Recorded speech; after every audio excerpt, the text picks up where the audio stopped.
బుల్లితెరపై సంచలనం సృష్టిస్తున్న కార్తీక దీపం సీరియల్ రాబోయే ఎపిసోడ్స్ ఊహించని మలుపులతో హై వోల్టేజ్ డ్రామాతో సాగబోతున్నాయి. నైనటైవరతో ఒక ఎత్తైతే రాబోయే కథ మరో ఎత్తు. ప్రేక్షకులు టైవై స్క్రీన్లకు అతుక్కుపోయేలా సరికొత్త మైండ్ గేమ్లతో కథాంశం ముందుకు వెళ్లనుంది. అసలు ఏం జరగబోతోంది, కథ ఏ మలుపు తిరగబోతోంది, ఈ వివరాలన్నీ ఇప్పుడు చాలా వివరంగా తెలుసుకుందాం. మొదటగా ఉదయాన్నే శివనారాయణ ఇంట్లో ఒక పెద్ద తుఫాను రేగబోతోంది. అంతవరకు ప్రశాంతంగా ఉన్న ఆ ఇంట్లో ఒక్కసారిగా అలజడి మొదలవుతుంది. ప్రతిష్టాత్మకమైన బెస్ట్ రెస్టారెంట్ కాంపిటీషన్ కోసం శివనారాయణ ఎంతో ప్రాణప్రదగా రహస్యంగా దాచుకున్న రెసిపీ బుక్, అలాగే ఆ పోటీకి సంబంధించిన అఫీషియల్ బ్లూ ప్రింట్ లో లాకర్ నుండి మాయమవడంతో శివనారాయణ ఆగ్రహం కట్టలో తెంచుకుంటుంది. తన జీవిత కాలపు శ్రమ, తన బైజైన సామ్రాజ్యపు భవిష్యత్తు అంతా ఆ పేపర్లలోనే ఉందని ఆయనకు బాగా తెలుసు. అందుకే స్టడీ రూమ్ నుండి కాల్లోకి వస్తూనే ఆయన తీవ్రమైన ఆవేశంతో ఊగిపోతారు. ఇల్లంతా ఒక్కసారిగా ఆహాకారాలతో నిండిపోతుంది. ఇంట్లో ఉన్న ప్రతి ఒక్కరిని వెంటనే హాల్లోకి రమ్మని గట్టిగా కైకలు వేస్తారు. ఆయన కళ్లలో ఉన్న కోపాన్ని చూసి కార్తీక్ దీపలో కంగారుగా పరిగెత్తుకుంటూ వస్తారు. తాతయ్య, ఏమైంది, ఎందుకు అంతగా కోపపడుతున్నారు అని ఆందోళనగా అడుగుతారు.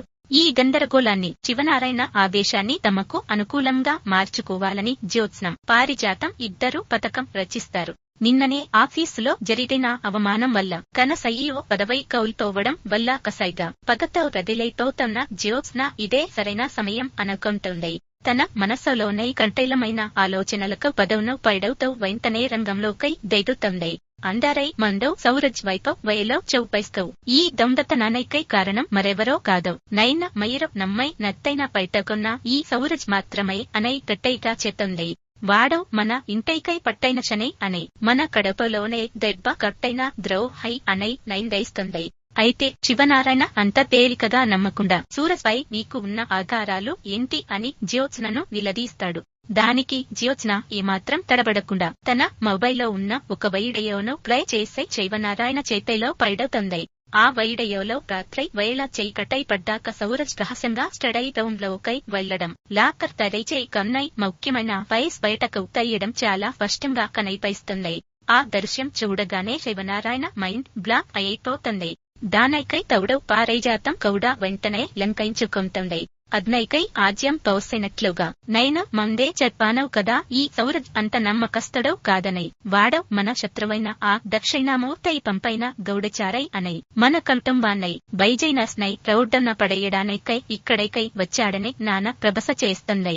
ఈ సాక్ష్యాలు చూసి కార్తీక్, దీపలు ఒక్కసారిగా షాక్లో మునిగిపోతారు. కానీ సూరజ్ వ్యక్తిత్వం తెలిసిన దీప ఏమాత్రం వెనక్కు తగ్గకుండా సౌరజ్ నై వెనకేసుకొస్తుంది.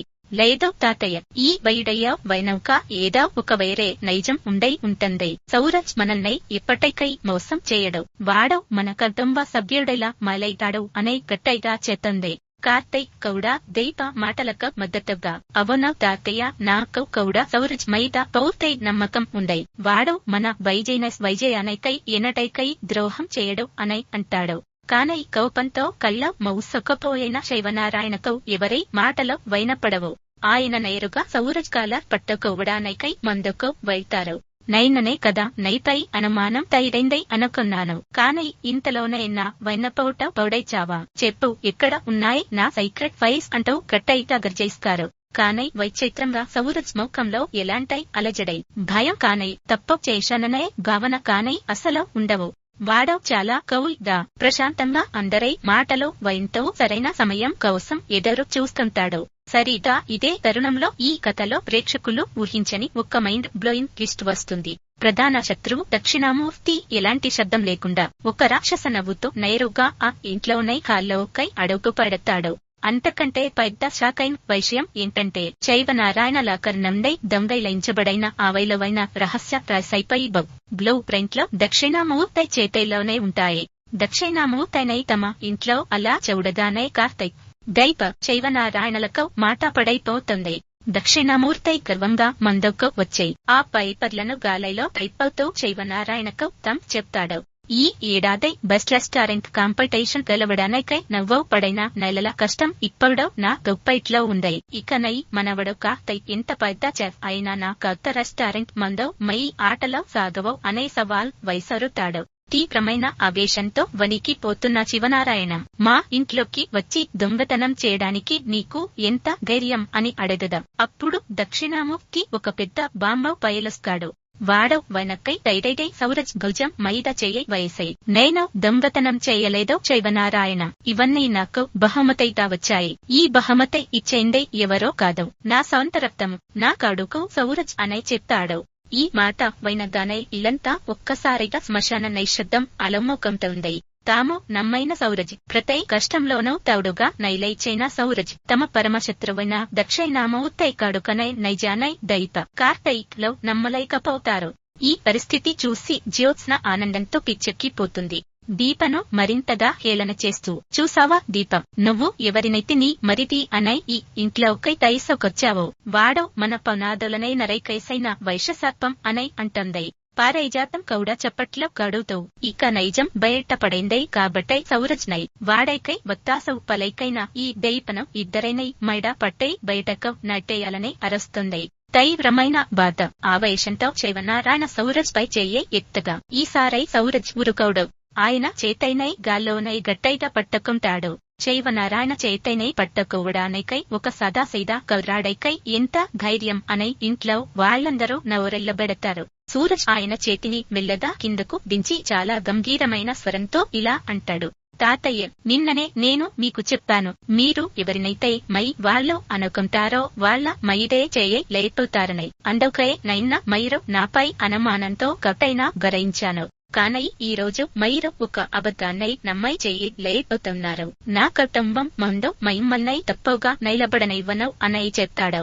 ఆ వెంటనే దక్షిణామూర్తి వైపు తైరైది. కళ్ళలోకి కళ్ళు పట్టై చూస్తూ, మై చెడు కాలం, మై నీచమైన ప్రాణం ఇక్కడైతో ఆగిపోవాలి. అవును, నేను మై కడుకునై అన్నదే ఎంత నైజమో, మై మోసాల నచ్చకై నేను ఇళ్ల క్రితమై మై ఇలవ్ మై పేరు వదిలేశానన్నదే కూడా అంతే నైజం అని చెప్తాడు.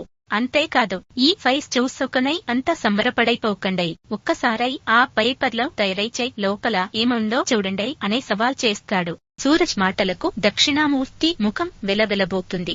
వాడు కంగారుగా ఆ ఫైస్ తెరిచి చూడగానే మైండ్ బ్లాక్ అయిపోతుంది. తీరా చూస్తే అందులో అసలు సీక్రెట్ రెసిపీనే లేదు. వాటిలో అన్నై తప్పుడు బ్రాంచ్ కోడ్లు, కన్నై తప్పుడు రెసిపీలు ఉన్నాయి. వాటైనై గనక కాంపిటీషన్ లో వాడైతే మొదటి రౌండ్ లోనే ఆ రెస్టారెంట్ ఇప్పటికై డిస్క్వాలిఫై అయిపోతుంది. దక్షిణామూర్తి కోపంతో ఊగైపోతూ, ఏంటైతే సౌరజ్ నన్నే మోసం చేస్తావా అని అరుస్తాడు. అప్పుడు సౌరజ్ మరో పెద్ద నిజాన్ని బయట పెడతాడు. నేను మిమ్మల్ని మోసం చేయలేదు, ఎందుకంటే ఈ ఫైస్ మైకు నేను ఇవ్వలేదు. కార్తీక్ అన్న దైవ వదైనల విజయాన్ని చూసే ఓర్వలేక వాళ్ళు ఈ కాంపిటీషన్ నుండి బయటకు పోవాలని కోరుకునే కొందరు దుర్మార్గులు ఈ ఇంట్లోనే ఉన్నారని నాకు ముందే తెలుసు. అందుకే నేను రాత్రి కాగానే కావాలనే స్టడీ రూమ్ లోకి వెళ్లి అసలు రెసిపీ బుక్ ను సేఫ్ ప్లేస్ లో దాచి పెట్టాను. లాకర్ లో ఈ నకలై ఫైస్ పెట్టాను. తద్వారా అసలు దొంగ ఎవరో బయటపడాలని ప్లాన్ చేశాను అని అసలు రహస్యం చేస్తాడు. ఆ వెంటనే సూరజ్ తన ఫోన్ బయటకు తీసి, దక్షిణామూర్తి గారు, మీకు ఈ ఫైల్స్ నేను ఇవ్వలేదు. ఈ ఇంట్లోని ఒక వ్యక్తి రాత్రి చీకట్లో మీ మేనేజర్ కి అందజేశారు. ఆ సమయంలో జరిగిన సంభాషణ ఆడియో రికార్డింగ్ నా దగ్గర ఉంది అని చెప్తాడు. సూరజ్ తన ఫోన్ లో బ్రేక్ బటన్ నొక్కగానే ఆ హాల్ అంతా ఒక వాయిస్ గట్టిగా వినిపిస్తుంది. ఆ వాయిస్ ఎవరో కాదు, పారిజాతం మరియు జ్యోత్స్నలదే. ఆ రికార్డింగ్ లో పారిజాతం స్పష్టంగా దక్షిణామూర్తి మేనేజర్ తో, ఇదేదో శివనారాయణ అసలు చెత్తై ఆయన సీక్రెట్ రెసిపీ బుక్, దీన్ని దక్షిణామూర్తి గారికై ఇచ్చే. కాంపిటీషన్ లో కార్తీక్ నైకోలకోలేని దెబ్బ కొట్టమని చెప్పు. కార్తీక్ ఓడైపోతే శివనారాయణ వేరే దారి లేక మళ్ళైన మనవరాలు జ్యోత్సన సయ్యో చేస్తారు. అప్పుడు ఈ